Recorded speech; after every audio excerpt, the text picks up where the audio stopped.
One, and we are live. Okay. Welcome back, all you weekend warriors, to another episode of Sunday Night Stream. We're joined by three hosts, myself, Elch's Reviews, followed by, Goldman. Goldman, and... Hi, I'm Adrian. That's... Okay, so tonight's... Okay.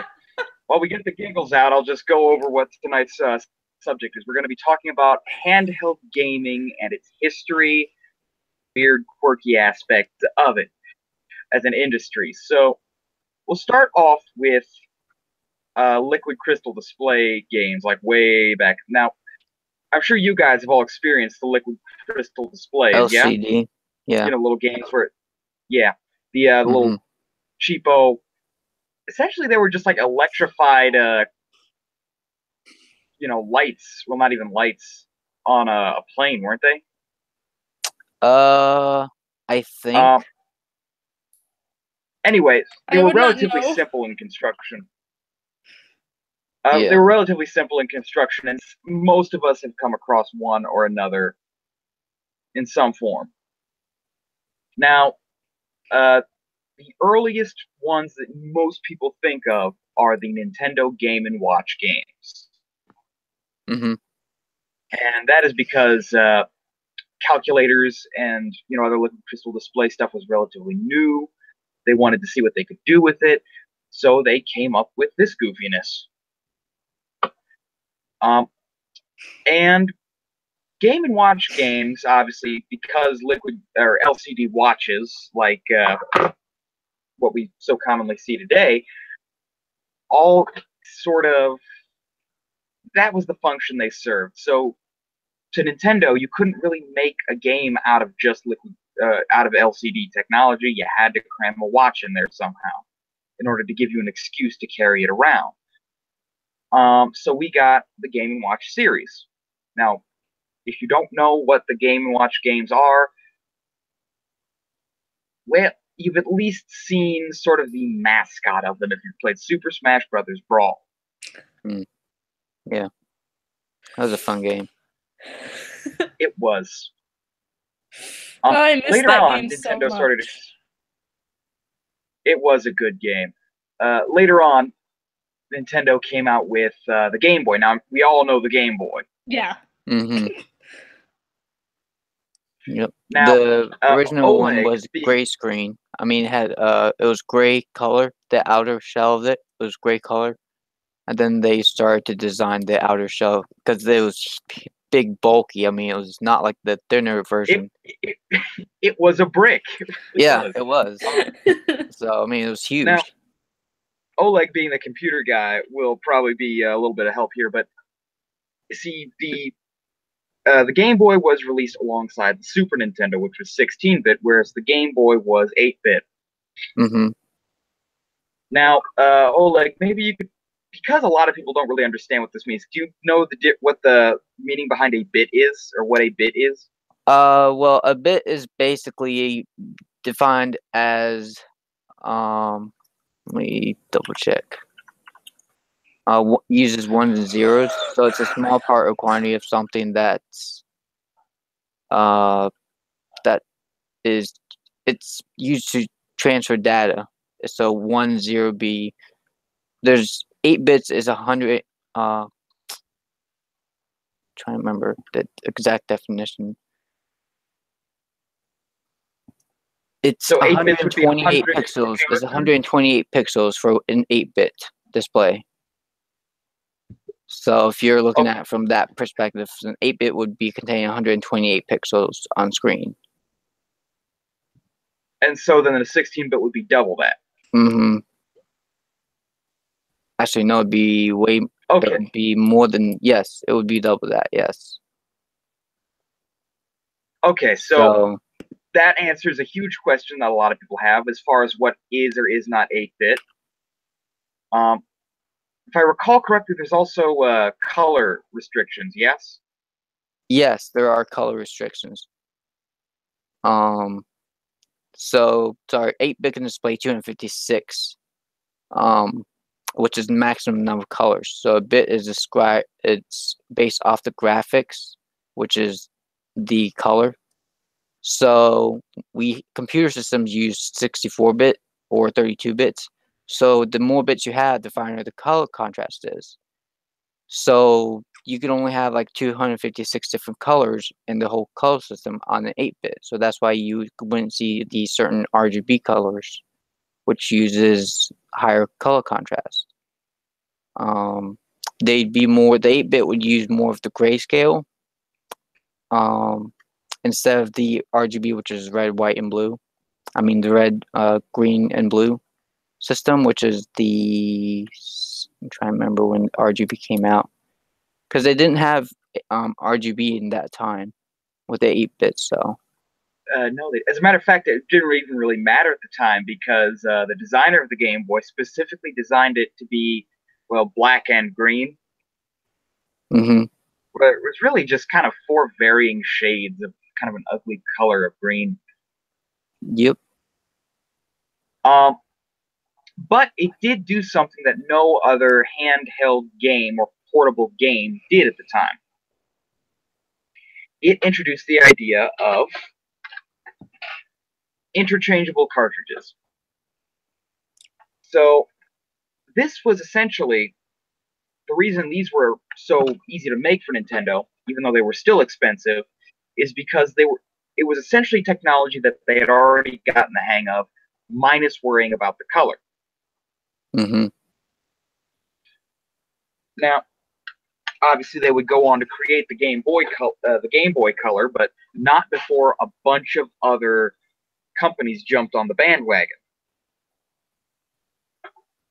So you had Sega and Atari coming out with the Game Gear and the Lynx, which, on paper, were superior systems. Mm-hmm. They had better. They had more power. They had color. They had backlit screens. But I think more often than not, because handheld gaming was so early on at the time, or was so new at the time, a lot of game developers didn't think that handheld gaming would be as big as home console gaming. So when they came out with these new systems, a lot of programmers were like, well, I'm not going to put that much effort coding in, picking out color palettes and coding sounds for an 8-bit handheld game, even though they were more bits than the Game Boy. Mm-hmm. So really, it comes down to marketing as to why the Game Boy was successful, but that didn't stop other companies from jumping aboard, which is where, you've got all these other handheld consoles that more or less failed from the starting line. Now, obviously, Game Gear and Lynx held on for a good long while. They were very, very solid in their place, but then you've got other ones like, okay, who here knows what the Wonder Swan is? I've never heard of that one. I do. I know what the Wonder Swan is. Okay, Adrian, why don't you give us a brief little... Why don't you just tell us what you know of the Wonder Swan from start to finish? Let's hear the whole story. I hate it. I hate it so much. Oh my she's God. got personal experience with this one.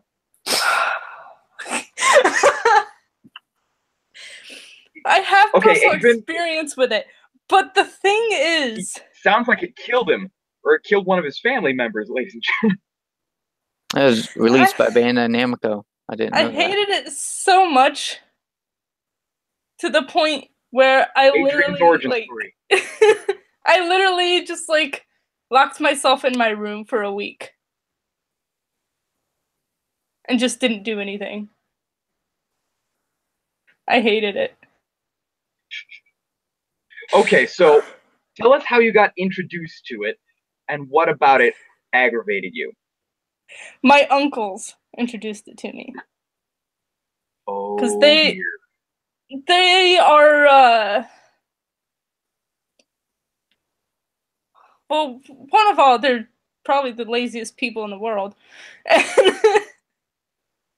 They literally owned everything relating to game systems, handheld games, other types of game systems, just everything. So anything I know about game systems comes from them. And the reason why I hate it so much is specifically because of my uncles. Well, Okay. I hate my uncles. I Did hate they my trick uncles you with a into passion. playing it? Yes. from the looks of it, which I'm looking The at a picture right passion. here. Okay, so I need to know, what game was it, and was it the Wonder Swan or the Wonder Swan Color?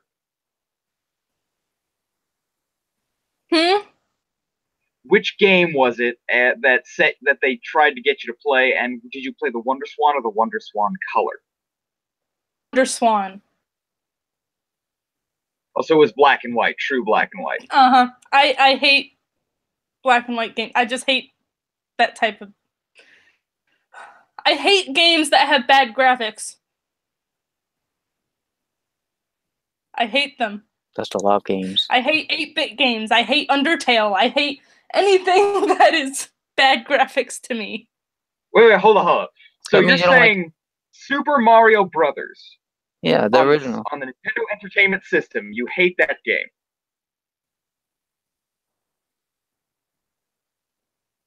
Oh boy, okay. So ladies and gentlemen, The game, Adrian's like the idea of the game. Listen. The idea of the Super Mario Bros. Game didn't upset me. It was the graphics. Oh, it was the graphics, yeah. Itself was okay. The graphics is what made me hate it. So the game was fun, but the graphics was bad on it. So that's why you Yes. didn't like the game overall, because of the graphics. Yes. That makes sense. See, I love true 8-bit only because my brain can more or less predict where everything is gonna go. Yeah.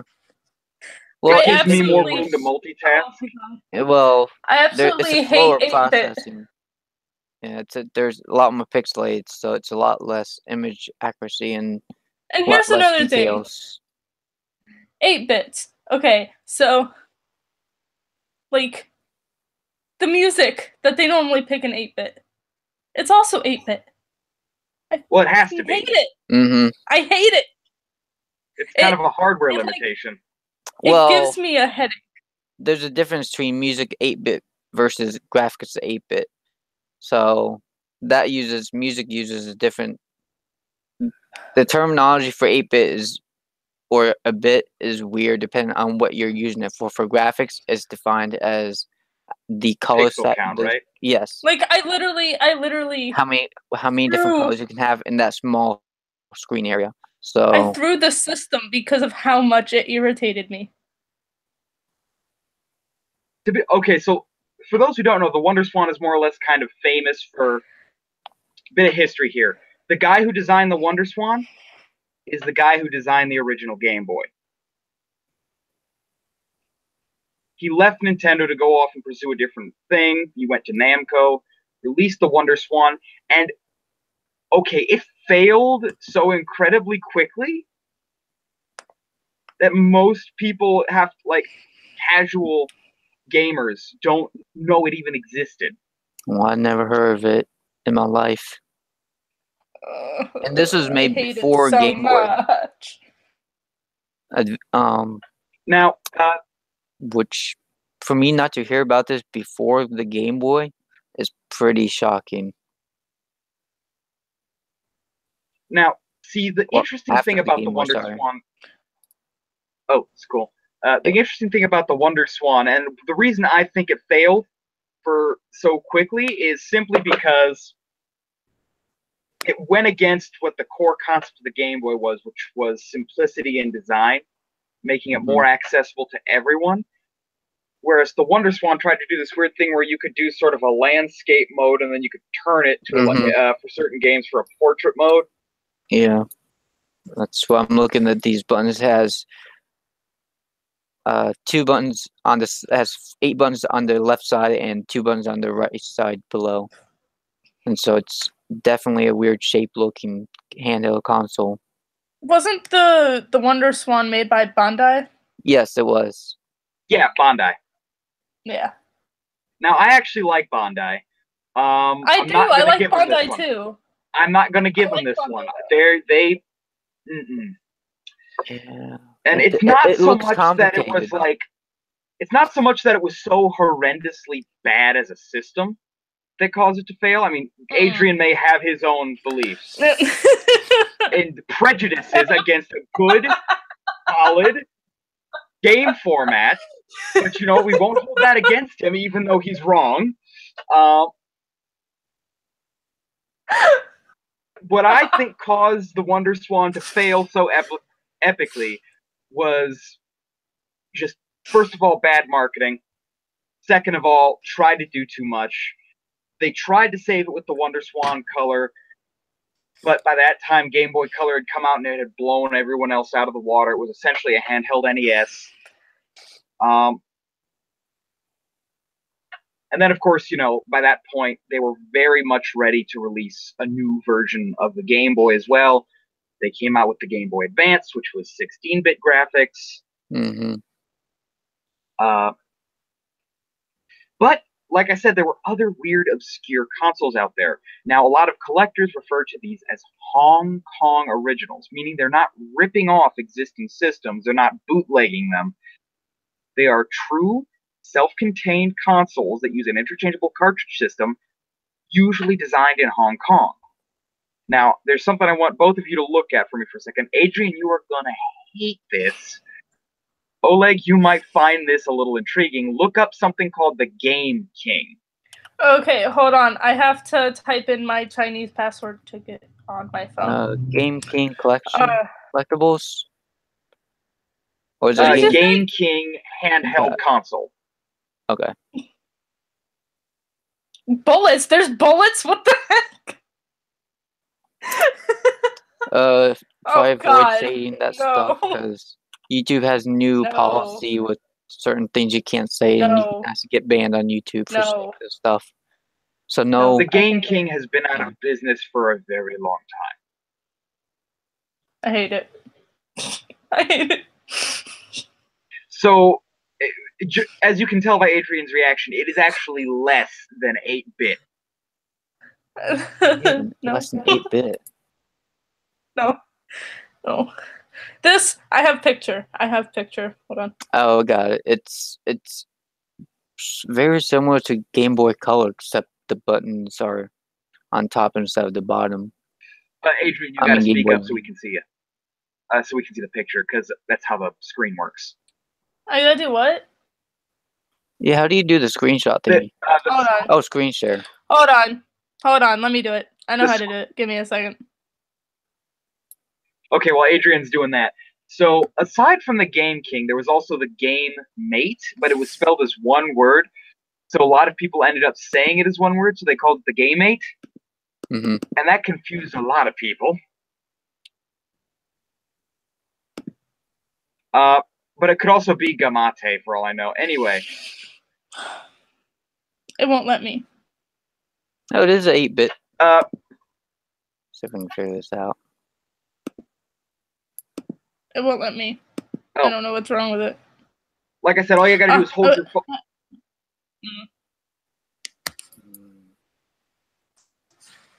Well, let me just do this real quick then. I'm holding my phone up to the thingy. Yeah. Let me just do this. See it. Yep, that's so, it. Mm-hmm. As you can see, it's kind of trying to be like the Game Boy Advance a little bit, but it actually uses something a little closer to liquid crystal display. Yeah. Wherein all the cartridge does is just tells it what parts of it light up. As a matter of fact, there are some versions of the Game King that have a printed out background in the back of the screen. Is it the Game King too? There's a Game King also too. This version. It's GM. It's clear. 219. This you can see all the hardware and stuff in it. Yeah. Yeah, crystal version. So, and that one is actually kind of funny because then you realize that the case was molded to have two speakers, but they only put one speaker in it. Now, here's one that you'll all love. So, there is, I believe it's called the Power Duck. Oh my god. And it tries very much to be like the Game Boy, but it has like a little hinge or a clickety hinge under the screen, so you can kind of angle it for whatever reason. And it's got a bigger screen than the Game Boy does and bigger controls. But why are all of these? Why? I try to look up pictures for it and stuff. I got it. Yep. And I type it into Google, and they show me guns. Why? I don't know. I got it. Why are they showing me the Nintendo Switch? Okay. So here we got. Sorry, I was thinking of the wrong one. Oh. So let me just open this up for. It exists. It exists. The Mega Duck. I'm sorry. That's what it's called. Yeah. That's dude. There's one called a Patsy Duck. Really? Yeah, by Sony. Okay, hold on. Let me screen share this the Mega Duck real quick. So are y'all seeing that? Yep, that's the exact same one. Yep. Okay, so let's just take a minute here. As you can see, there are two different versions. Zooming in. So as you can see, this one in America was actually called was called the Mega Duck, but then this one over here was called the Cougar Boy. So it's been released under different names, having the same games, and as you can see in the cartridge, exposed contacts. Which was a horrible idea because it could damage those cartridges. Look at this. The Patsy Duck. Why would they have? Here's a question. Why would they have the cartridges open? Oh, that's not a handheld. That's like a Game & Watch. It has its own self-contained game. Oh, okay. So the Mega Duck. No, it's a handheld game. It's a handheld. Yes, handheld. Yeah, it's handheld. Does it take cartridges though? Is it a full-on console, or is it more like a Game & Watch? Hold on. It says 90s retro Bandai LCD handheld game Patsy Duck made in Japan. That sounds like it's more like a Game & Watch. Well, Bandai and Sony, Bandai has released individual handheld games. What the heck is this? What is this? So, it's not telling me what it is. Oh, Kenny would like that. Kenny would like this. Oh, what'd you find? Is it it's a Power Rangers handheld thing. That is a Tiger Electronic handheld game, and they are lauded as probably the cheapest form of handheld game. But they, like, depending on who you're buying from on eBay, they can go for a lot. Dude, like I looked up handheld games, and literally power drills and saws and speakers keep showing up in the images. Oh wow, this has a CPU chip into it. That's kind of cool. So more or less, you've got just this whole stack of weird. Okay, so a real brief description of the Tiger Electronic handheld games for those of us who don't watch Angry Video Game Nerd. They were kind of the pharmacy or the pharmacy toy alternative to a Game Boy game. Instead of getting, an expensive console that had to take 4 AA batteries, and you had to keep buying games for it, it made more sense to, lazy parents or well-meaning grandmas to get them a system that only takes 2 AA batteries, already has the game inside of it, and is quicker to learn because there's no scrolling screens. Oh, this is adorable. Oh, this is adorable. Sorry. I'm looking at... Sorry, Adrian's taking his time getting distracted.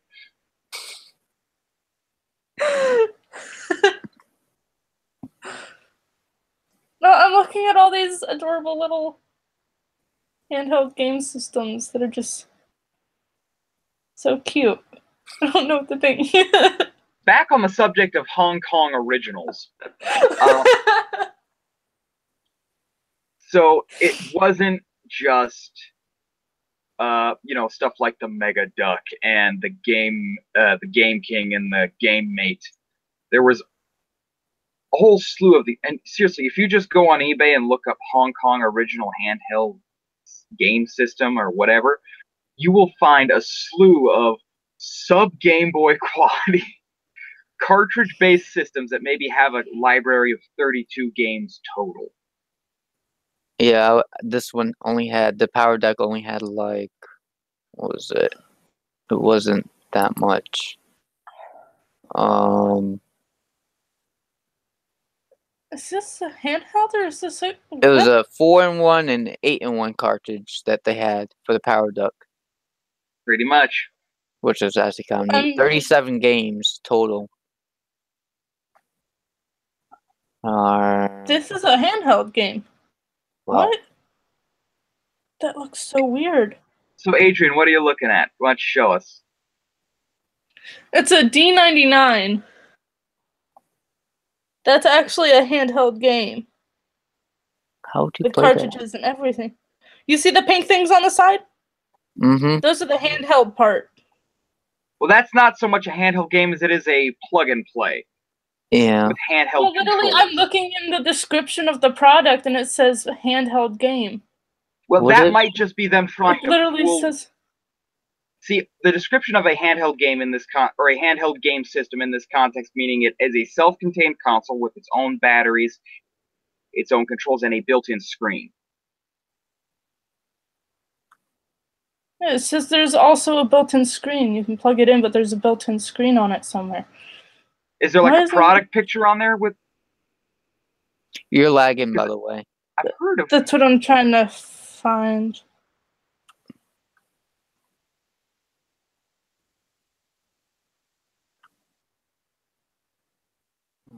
Let's see. Really? It's only $27? That sounds like it's an NES on a chip-based kind of console. Yeah. Meaning that it just more or less emulates the NES system. Yeah. You can get those attachments for phones nowadays too, which is kind of cool too. I saw some of those. Trouble is, it only takes a few different models of phone. Mm-hmm. Literally, the only feedback on that is a picture of the American flag. See, this is why you got to be careful.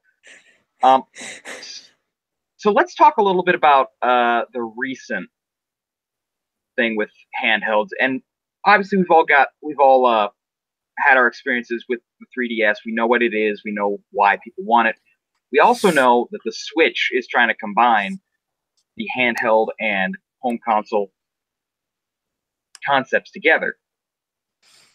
But what I want to talk about real quick before we go into sort of our favorite experiences with handheld gaming, I want to talk a little bit about the slew of people coming out with Raspberry Pi-based handheld games. Yeah, those are becoming more and more common. Oh, Adrian, I guess doesn't... Do you know what we're talking about, the Raspberry Pi? Yes. No. Yeah, I've heard of that before, and I've seen them on the market. Okay. So devices. Well, the Raspberry Pi is essentially... let me just explain this real quick, and then we can get back to you. But the Raspberry Pi is essentially a 16-bit computer about that big that costs about $15.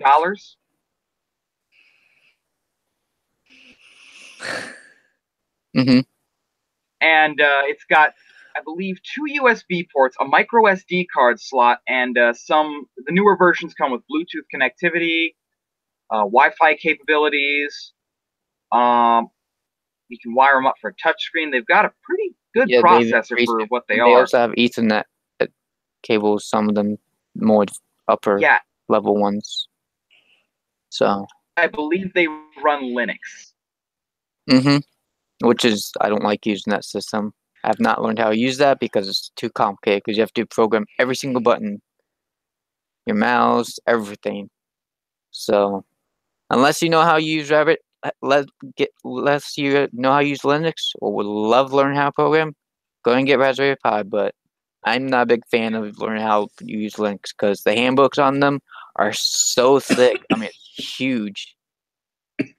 Of course, essentially when they create these games, knowing that it is a 16-bit power computer, I believe some of the newer the new ones don't go past 16-bit, do they? No, they don't. Like the Raspberry Pi Zero X. Anyway, they're essentially marketed as a project piece. Yeah. You buy it, it's cheap, then you can you can either 3D print or design a case, you can buy all the components you want for real cheap and design your own working handheld game system that could actually run, well, the ones I've seen have been able to run PlayStation level graphics, like 32-bit. Yep. So like PlayStation 1 level. Oh, Kenny's on the chat here saying some guy used a Burger King Game Boy Color toy and a Raspberry Pi and made a working Game Boy with emulated games on it. I'm not entirely surprised by that. Yeah, you can do that. If it's lower resolution than what the software... A lot of times when you... I mean, let's see, I think you can add your own... A lot of times when you do that, you gotta have lower resolution than the actual game itself. Yeah. That's what an emulator usually is. It's a lower resolution of that actual game. Only because it lacks it's an emulation. It's not the hardware, so everything does have to become squashed a little bit. They have to condense it. So my computer's at 24%. Oh, well, we'll try to stretch it another 15 minutes. So I guess we'll jump right into it. Our favorite experiences with handheld consoles, and just handheld gaming in general. Let's start with Oleg, since you're like the Pokemon guy. Yeah, so I started playing handheld consoles first before any other system, obviously, because of Pokemon, and I was big into Pokemon, and I've played every single Pokemon game that's ever been made except for 3. The Pokemon Sun and Moon, the newest one that came out, Ultra, Sun and Moon Ultra, that's it. And Pokemon Black and White 2. I have not played that one. And so that's the reason I got into it, but my favorite Pokemon game was Pokemon Yellow, just because you could get Pikachu to follow you around every time, and that was the most funnest. That's the only game that you could actually do that, unfortunately, with following the Pokemon around with you. Well, there were some later versions that had it, but I think it was more or less them just pandering to the Pokemon Yellow crowd. Yeah. And the only reason Pokemon Yellow even existed was because of the anime. Up until that point, Pikachu was just a hard-to-find Pokemon in, was it Viridian Forest? I think so. That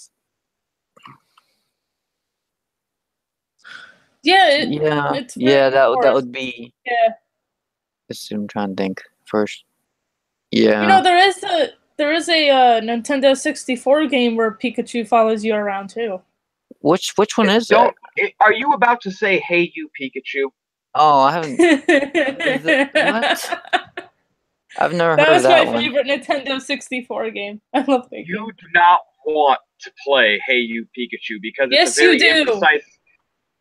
you have to use this janky ass microphone plugged into the memory card slot of your Nintendo 64 controller and hope that the game is precise enough to pick it up. It worked for me very Oh, well. it's a virtual pet actually. video game. Oh, I I hate those tried games. 3 different microphones and it never worked.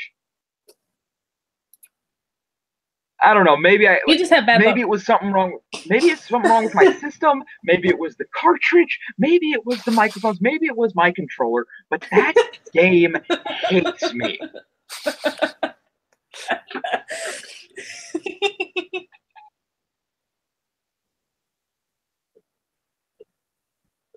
And it's like, it only exists because of the anime. Pikachu went from being this great find in the Viridian Forest to being like, oh, well, it won't be Pokemon unless we slap an electric rat all over it. I'm pretty sure they've made other games before this that uses the microphone things. Literally, it's just like it's like a Tamagotchi, essentially. Pikachu is your pet. Essentially. But it's adorable. It's not Pokemon. It seems like he's never in your pocket. Therefore, he is not a pocket monster. It's true.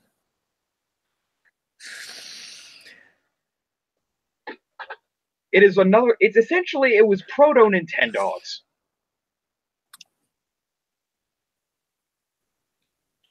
You know it, I know it, everyone knows it.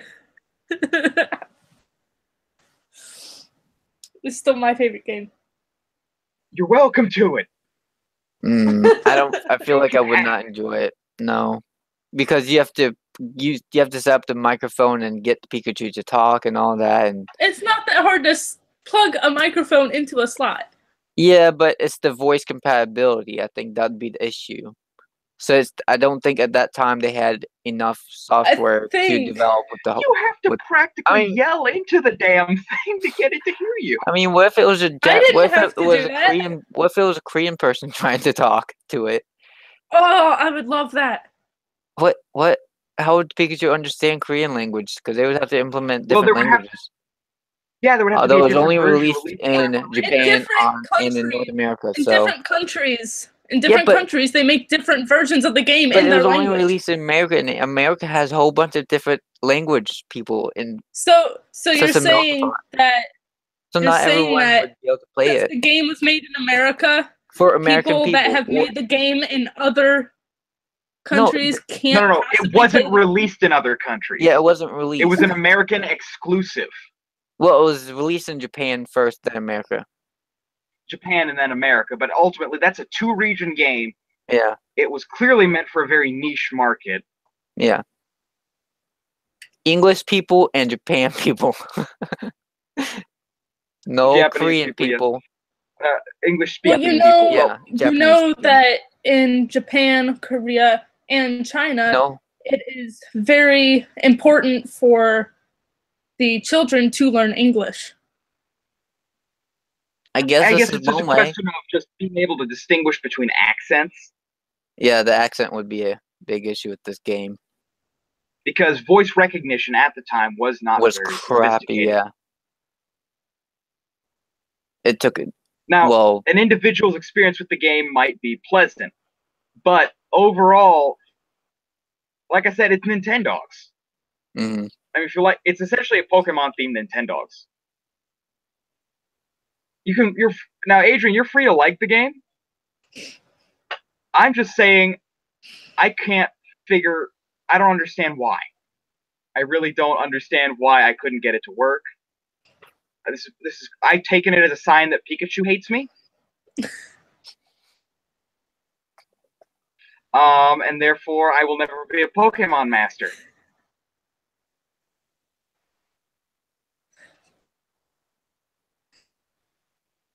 And that is my conclusion.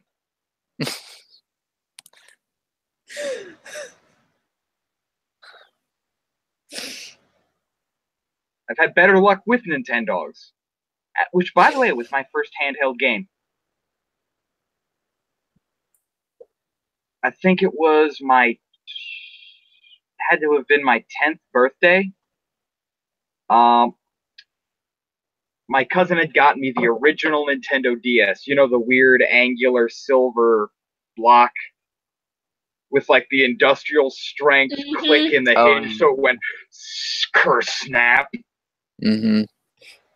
And then it had these big meaty buttons that you had to. Oh, they weren't even big. They were like that big on a surface that wide.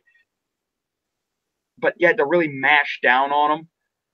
And then it had a resistive touchscreen, so you absolutely had to use the stylus. So if you lost that thing, you were screwed. Yeah. Because otherwise, your other option was to get a pen and mark up your screen, or grow a pinky nail out real long, as I've done several times.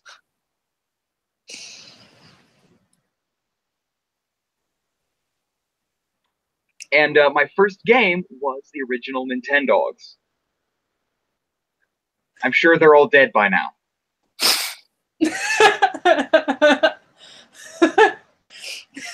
What a lovely thought. They're all dead now.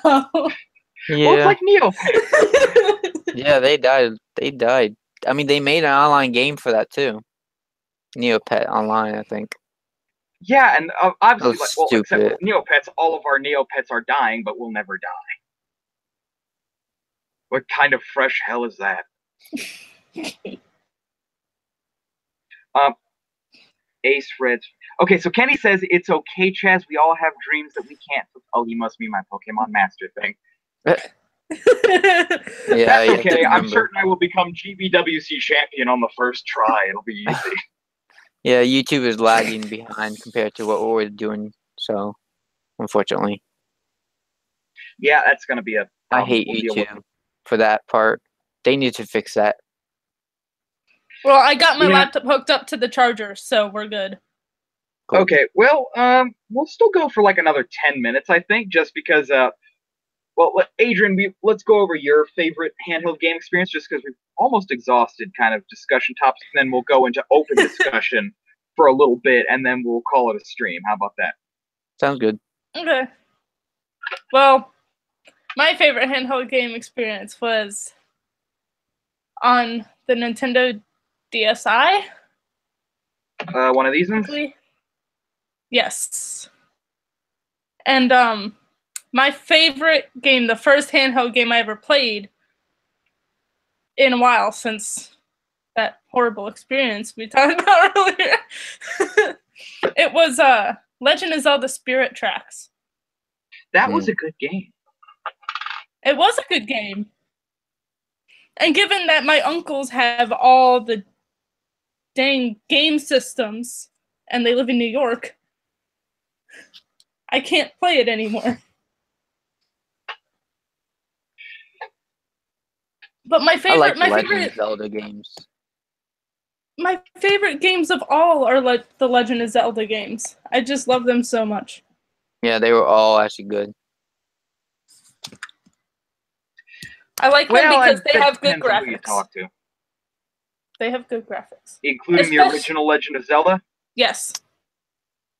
The original Legend of Zelda was really hard to beat. I love Legend of Zelda no matter what it is. The original one was really good, but it was hard as heck to beat the game. You know, there are stories of people who have beaten that game without getting the first sword. That's impressive. What? Yeah, I don't know. Yeah, there are people who have beaten the game without getting the wooden sword. It's like could dodge all the monsters. And then fight the boss. Yeah. And then hope they don't die with 4 life points. And then you've got like well, as far as Zelda on a handheld goes, there really wasn't a plethora of options, were there? I mean, you had a couple of you had the Oracle of Seasons, I believe. Mm-hmm. Or the Oracle series. Oh, Kenny's saying his favorite handheld experience was his first Game Boy Advance SP, getting his first Game Boy Advance SP and playing Spider-Man 2. Mm. I played it on PC. That was a fun game.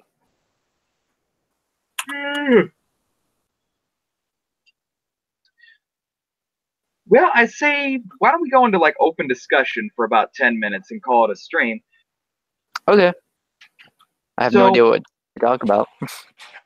Oh, let's just talk about a couple of things that we're each individually planning. At this point, we can like plug our own channels, talk about stuff that we're going to be doing. Oh my God. Adrian's doing the excited. I've got something. Okay, go ahead, Adrian. Okay. So there's this show that I have been obsessed with for the past week. Yeah. And I have watched it. I finished it and rewatched it probably about 15 times. Okay. It's called A Seven-Faced Man. It is a Chinese melodrama about a guy with multiple personality disorder. That sounds interesting. Is this on Netflix? No, it's on YouTube. I see. Okay. There's 38 episodes in total, and it actually just recently came out.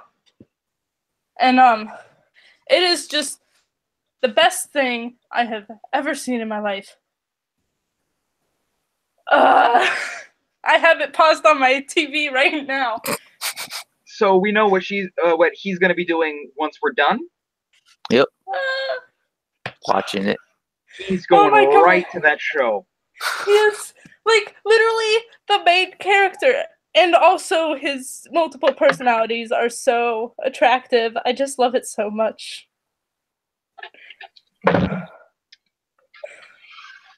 Breathe, Adrian.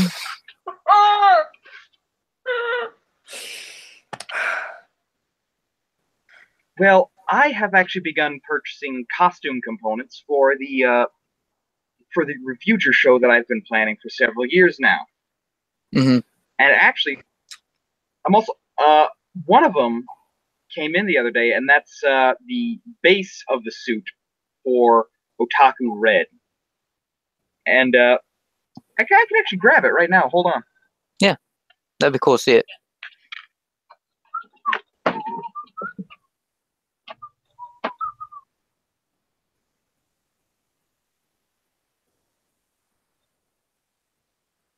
So this is essentially just a set of red coveralls. Mm. Plan, obviously, I've got some an Ava foam helmet coming in the mail to use a base helmet to use for the actual helmet. What I'm gonna do is if you don't know this, you can actually buy Stormtrooper armor in components. Do you know how expensive they are? Those are expensive. The collectible one, the No, these are like those. Okay. Extra. Okay, I thought you were talking about the $800. So what I'm gonna do is I'm gonna get just the shoulder pads. They're about $30 each. Okay.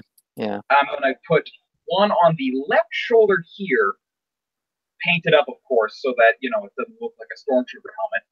Mm-hmm. And then,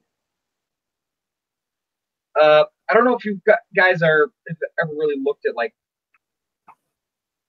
well, if you're a Power Rangers watcher, you've probably seen at least one or two scenes of them doing sporty stuff like rock climbing.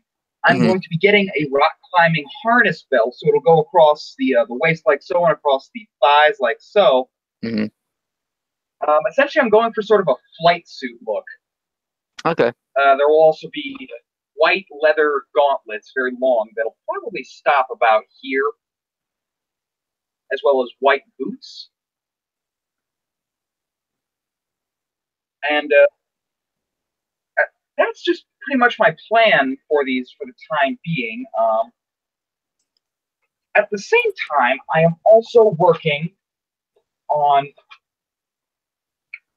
Kenny's Play Our On, or whatever he's going to be calling it now. I'm not entirely certain what his plan is, but I got a duty belt as the base. As you can see, it's very wide and very thick and stiff, so it's going to hold its shape.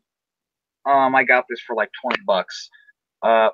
On it is, again, just like an individual little belt clip, and you can get these for $7. What I'm going to do is, Kenny's saying he'll be making more toy reviews soon. So what I'm going to be doing is putting he'll be wearing this buckle to the back because on the front there'll be a little tiny plasma plate, like those plasma balls you see, Mm-hmm. the ones with the lightning bolt where you touch your finger to the plastic globe and the lightning follows your finger. Mm-hmm. The plasma plate's like a flat version of that. And then on this side, I'll be gluing this deck case to this belt clip, and he'll be able to put like a little figurine or a card or whatever he wants in here to sort of access its power. And then we're going to be putting some tubes on the other side. The reason for that will be explained by Kenny on his own show. So what I'm doing right now is this clip is a little stubborn. It's a little tight. So what I'm just going to store it on the belt so hopefully it relaxes into that shape. Mm-hmm. And the deck case, I'm not going to leave just transparent. What I'm going to do is put a little insert in the back here, make it look like a bit of machinery. And then I'm going to paint the edges here and maybe a little bit of a door so that it looks less like a deck case and more like a component to a more technological system. Dude, and that's just my... Real quick. I was just looking through the chat, and I turned my volume. I was just looking through the chat on the live stream, and I noticed there's this account that literally just we don't acknowledge. Yeah, it's best not to acknowledge them. If it's not related to the things that we're talking about, just don't acknowledge what they're saying because it's irrelevant. Acknowledging it just gives them more attention.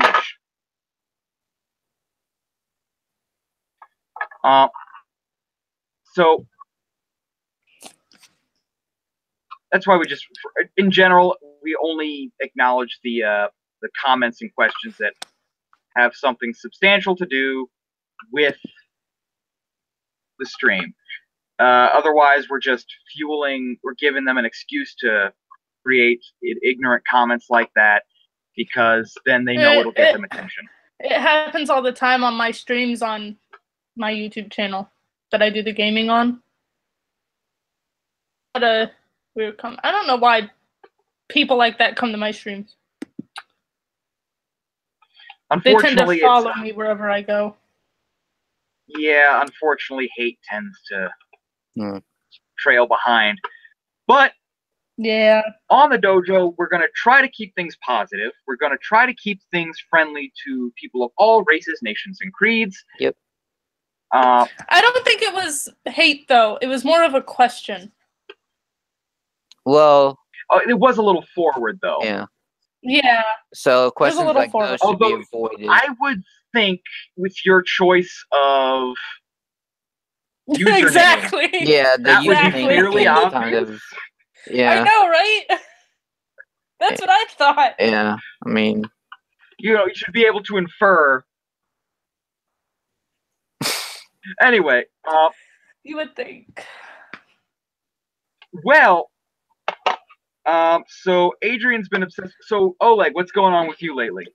Well, I'm making a whole new series. I finished my first series of Dragon Ball Xenoverse 2, with the Frieza race, gameplay. So I'm doing all the gameplay, all the race gameplay modes. So there's a Frieza gameplay. There's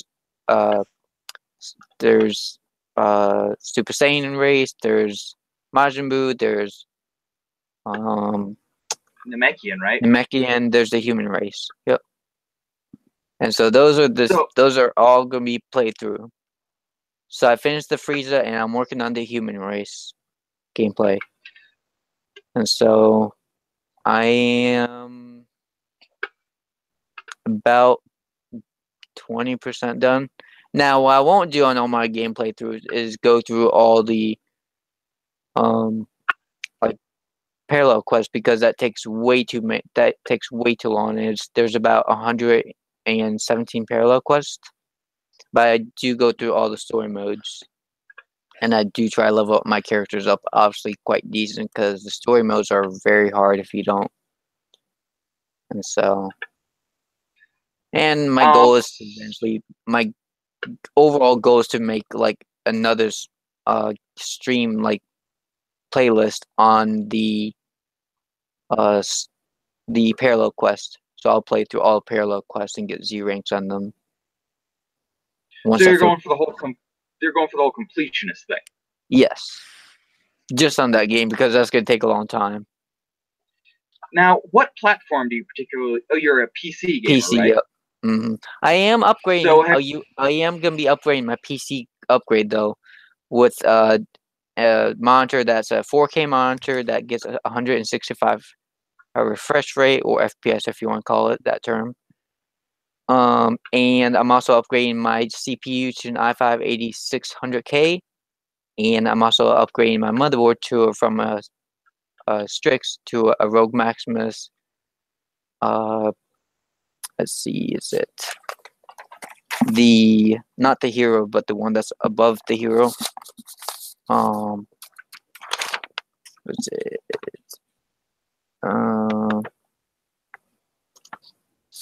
And I'm upgrading my RAM from 32 gigs to 64 gigs, even though that's not going to make much difference, except I can do more tasks simultaneously. And I am also upgrading my power supply from 550 watt to 1200 watt.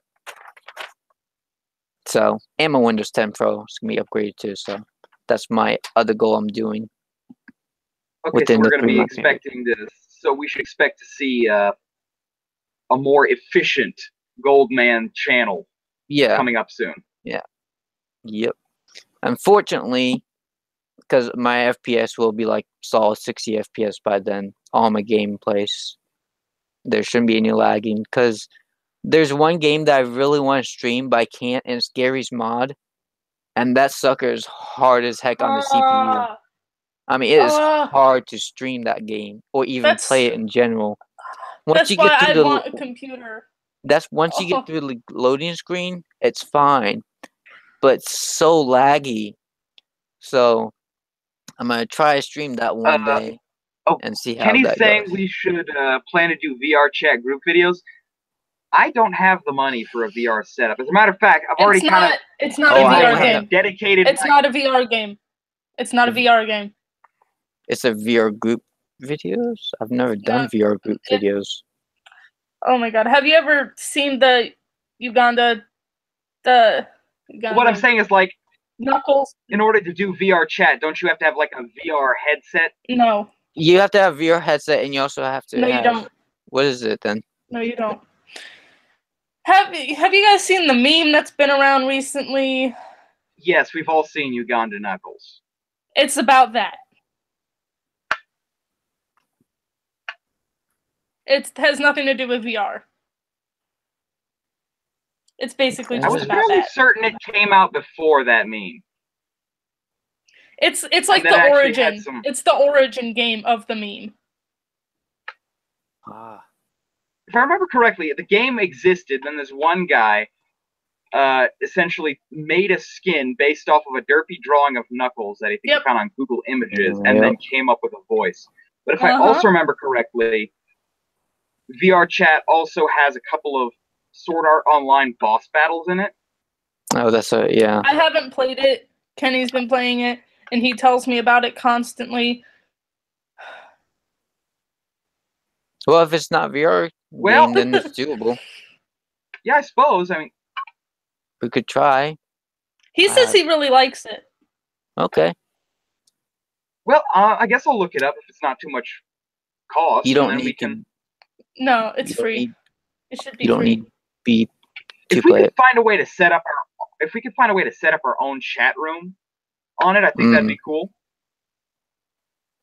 I can tell you one thing: I'm not getting it. I'm not getting it. I am not. No. Okay, so Adrian has decided that he will not be getting it. And you know what? I think we've drugged this on long enough. I'm sure Adrian is excited to get back to his show that he's rewatching for the umpteenth time. So thanks everyone for tuning in. We're going to try to do this a little more regularly. We've got a list of subjects that we're going to be sticking to for the next couple of weeks. We're going to try to do more regular check-ins with each other so we know how these streams are going to work out.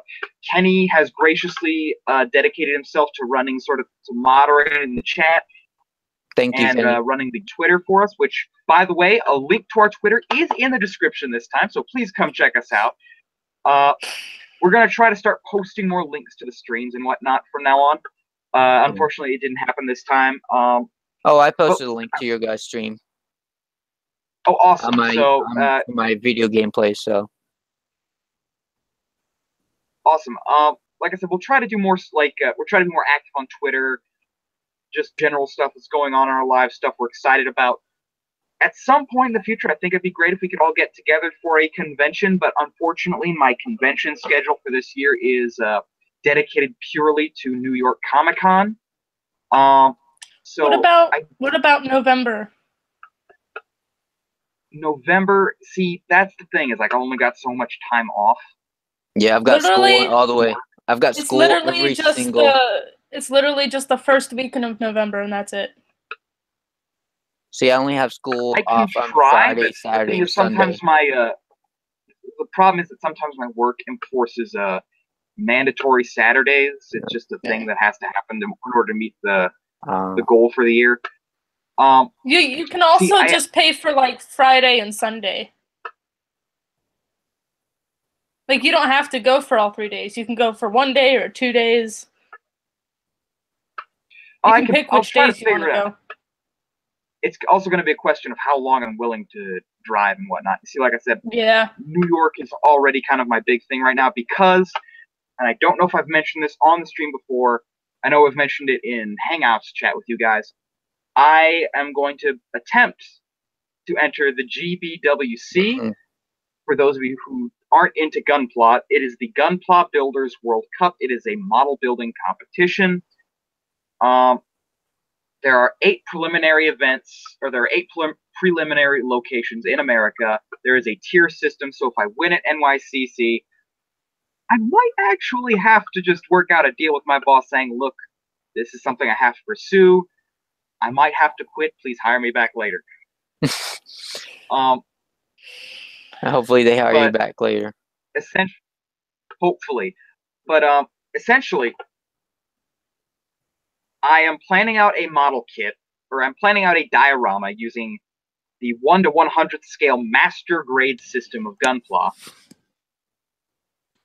I'm not going to describe it too much because I haven't even gotten started on it. I've spent most of my time buying the shit I need to build it. So most of that goes into tools, and obviously I'm going to be using at least 3 different kits to make this thing. I don't know how well I'm going to do. This is my first attempt at entering. I'll probably fail before I even get to round 2. But at the same time, I'll be at New York Comic Con. Yeah, which would be cool, because it's a huge, probably. Anything in New York City is huge. Yeah. If I remember correctly, Jason David Frank shows up there every year. I don't know who else is on the guest list for this year. But, so Kenny's saying he's going to NecoCon in Hampton, Virginia. Yep, that's the one in November that I was telling you about. See, I won't be able to get all the way down to Virginia. But what I do think we should do is 1 year, it could be this year, it could be next year, set aside, like, we'll all go in, we'll try to figure out which cons we're able to get to, feasibly, including vacation time and, travel fare and whatnot. It could be this year, could be next year, could be 3 or 4 years from now. But I think we should all meet up at a convention and just do a weekend dojo special that would be from fun. there. Yeah, that'd be fun. That's doable. So we're all pretty much East Coast, aren't we? Me and Kenny live in Virginia. Yeah, I live in Virginia. I'm in Vermont. Presenting it. I might have to come down to y'all. Yeah. You might have to do that. Well, we'll figure it out. Like I said, it probably won't be this year, as I got the GBWC to worry about. I still have yet to because submit we my can, entry because me and Kenny go into NecoCon for the rest of our lives. So, so NecoCon is such a big convention. actually, I think one of the GBWC preliminaries is in NecoCon. I have to go back and check, but what that means is if I actually do well in the New York Comic-Con, I might end up in Virginia. That'd be cool. That's your goal. Do well in the New York one, then you'll end up here. There's a 50-50 shot that you'll end up here. No pressure. Either I'll buddy. win or I'll lose. Yeah. All right. Well, I guess that's the end of it. Thank you all so much for watching. Adrian has his show to watch. I'm sure Oleg has got all kinds of he's planning out upgrades to his computer, and I believe he's you probably have school in the morning, right? Yes, I do. Actually, it's at 11. And yeah, I've got work, so thank you all so much for watching. We're hoping to be more active in the future, and as always, we will see you later, all you weekend warriors.